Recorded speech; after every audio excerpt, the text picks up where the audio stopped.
Live চলে। Solve dy dx equal to y by x equal to 10y by x. এটা অনেক important একটা অঙ্ক। The given differential equation is dy dx equal to y by x plus 10y divided by x. আমরা y equal two, please পিছনে কথা বলেন না, আমি কথা বললে আমার যে একটা সিকোয়েন্স এটা নষ্ট হয়ে যায়, বুঝছেন? আমরা একটু আগে y ইকুয়াল টু bx বসাইছিলাম না, y ইকুয়াল টু bx বসাইছিলাম না, তখন যদি হোমোজিনিয়াস হয়। এখন কি বোঝা যাচ্ছে হোমোজিনিয়াস না? এবার আমরা x টাকে যদি বামে নিয়ে আসি, তাহলে y divide by x equal to কত বলেন? b। তাহলে আমরা y ইকুয়াল টু bx ও ধরতে পারি, বা y by x equal to b ধরলেও কোনো সমস্যা নেই।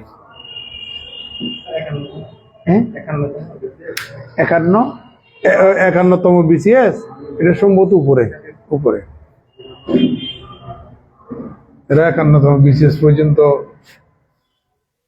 কোচিং শুরু করে দিয়েছে। আর এখানে রিটেন আমি নি, রিটেন মানে যারা বিসিএস এর রিটেন সাবজেক্টিভ আছে না, ওগুলো তো সব টিচার পারে না, আমি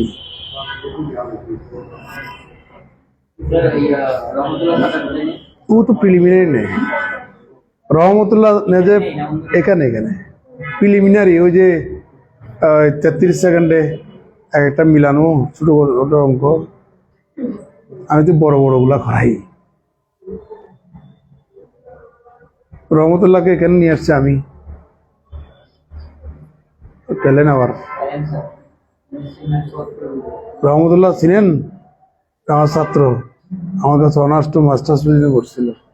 তখন আমি বলতাম, তোমাদের মতো পড়ার সময় বলতাম যে ও বিসিএসে টিকবে, আল্লাহ ঠিক আছে।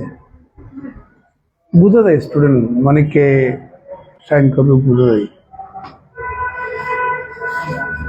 আচ্ছা, সবার মনোযোগ চাই।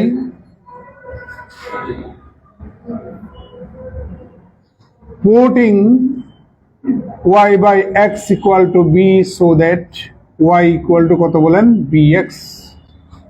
তাহলে সুতরাং dy dx equal to b plus x db dx। We get মানগুলা বসাই দিন, b plus x db dx equal to b plus, এখানে পাচ্ছি আমরা 10b। আমরা উভয় পক্ষে b ক্যান্সেল করব, তাহলে পাবো x db dx dx equal to sin b divided by cos b dx। আমরা উভয় পক্ষে dx গুণ করলাম, আর 10টাকে ভেঙে নিলাম, sin b divided by cos b। কারো কোনো আপত্তি আছে? এবার এটা b, ও তাহলে x db equal to, এখানে পাচ্ছি sin b divided by cos b dx। আমরা এটাকে এই পাশে নিয়ে আসবো, এক্সটাকে ওই পাশে নিয়ে যাব, তাহলে এখানে পাচ্ছি cos b db divided by sin b equal to dx divided by x। Variable separate হয়ে গেছে, ইন্টিগ্রেশন করব, ইন্টিগ্রেশন cos b db কে আমরা d of sin b লিখতে পারি। বা যারা নতুন আসছেন একটু মনোযোগ দেন, আপু মনে ডি সমান কি? ডিফারেন্সিয়েশন। সাইনটাকে ডিফারেন্সিয়েশন করলে কি পাওয়া যায়? cos। আবার বিটাকে করলে কত? db। তাহলে cos b db কে আমরা d of 4 আকারে লিখতে পারি।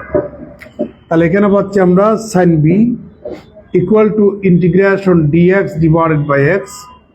আমরা এই ফর্মুলাটা উভয় জায়গায় অ্যাপ্লাই করব, মনে মনে sin b কে আপনি x ধরুন। ইন্টিগ্রেশন dx বাই x সমান হচ্ছে log x, তার মানে log of, এখানে পাচ্ছি sin b ইকুয়াল টু, এখানে log x একটা constant, then log c, log of sin b equal to, এখানে পাবেন log cx, log log cancel করুন, তাহলে পাবেন sin b equal to cx। এবার আপনি b এর মান বসাই দেন y বাই x, তাহলে এখানে পাচ্ছেন sin y divided by x equal to c x একটু রেখে দিলেও চলবে, আরও চাইলে ফুটানিও মারতে পারেন। Y divided by x equal to sine inverse c x, তাহলে সুতরাং y equal to x sine inverse c x, এভাবে তুলে দিতে পারবেন। এটা হচ্ছে আমাদের জেনারেল সলিউশন।